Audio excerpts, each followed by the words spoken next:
अस्सलामुअलैकुम dear students, class 6 की general science में आज हम यूनिट 9 फोर्सेस एंड मशीन में गियर एंड गियर सिस्टम के बारे में पढ़ेंगे। पेज नंबर आपके पास है 109 एंड 1010। स्टूडेंट्स, गियर क्या होते हैं? गियर हमारे पास एक व्हील टाइप होते हैं जिसके इर्द गिर्द क्या होते हैं, जिसके इर्द गिर्द टीथ होते हैं। गियर को हम डिफाइन कर सकते हैं कि wheel with teeth around with them are known as gear. Gear क्या है? गियर एक व्हील है जिसके इर्द गिर्द टीथ होते हैं। जब दो या दो से ज़्यादा गियर को आपस में कनेक्ट किया जाता है, कंबाइन किया जाता है, तो वो क्या करते हैं? वो गियर सिस्टम बनाते हैं। एक गियर के जो टीथ होते हैं वो दूसरे गियर में फिट हो सकते हैं। तो इस तरह से जब हम एक गियर को टर्न करते हैं, एक गियर को रोटेट करते हैं, जब हम एक गियर पे फोर्स अप्लाई करते हैं तो इसकी वजह से क्या होता है, जो फोर्स हमने गियर पे अप्लाई की वो फोर्स जो है सेकंड गियर में भी ट्रांसफ़र हो जाएगी, जिसकी वजह से सेकंड गियर भी रोटेट होना शुरू हो जाएगा। तो इस तरह से जितने भी गियर आपस में कनेक्ट होंगे वो सब जो है वो रोटेट होना, मूव करना शुरू कर देते हैं। अब अगर हम बात करें उस गियर की जिस पे हम फोर्स अप्लाई करते हैं, तो ऐसा गियर जिस पे हम फोर्स अप्लाई करते हैं, जिसको हम रोटेट करते हैं, उसको कहा जाता है ड्राइविंग गियर।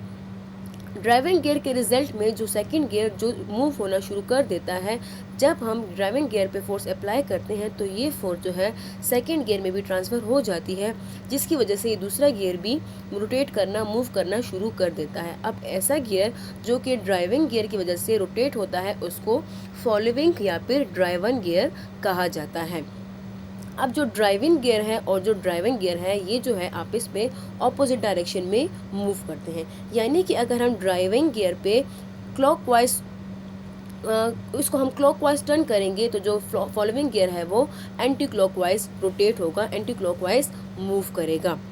अब अगर हम चाहें कि जो हमारे पास ड्राइविंग और जो ड्राइविंग गियर है वो एक ही डायरेक्शन में मूव करें, तो इस केस में हम क्या करते हैं, इस केस में हम एक थर्ड गियर को प्लेस करते हैं बिटवीन टू गियर्स।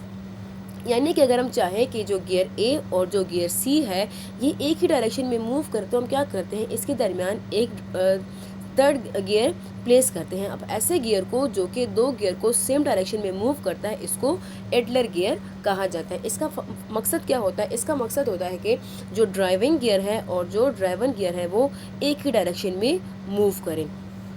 हमारे पास गियर की एग्जांपल है vehicles, bicycle, wind up clocks, washing machine, cloth driver and egg beater. ये क्या है? ये हमारे पास एग्जांपल है गियर्स की।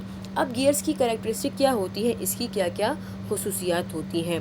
Gear can transmit rotation force from to another gear in the same और ऑपोजिट डायरेक्शन। जब हम एक गियर को रोटेट करते हैं तो इसकी वजह से जो रोटेशनल फोर्स होती है वो सेकंड गियर में भी ट्रांसफ़र हो जाती है, जिसकी वजह से सेकंड गियर भी या तो सेम डायरेक्शन में मूव करता है या फिर वो ऑपोजिट डायरेक्शन में मूव करता है।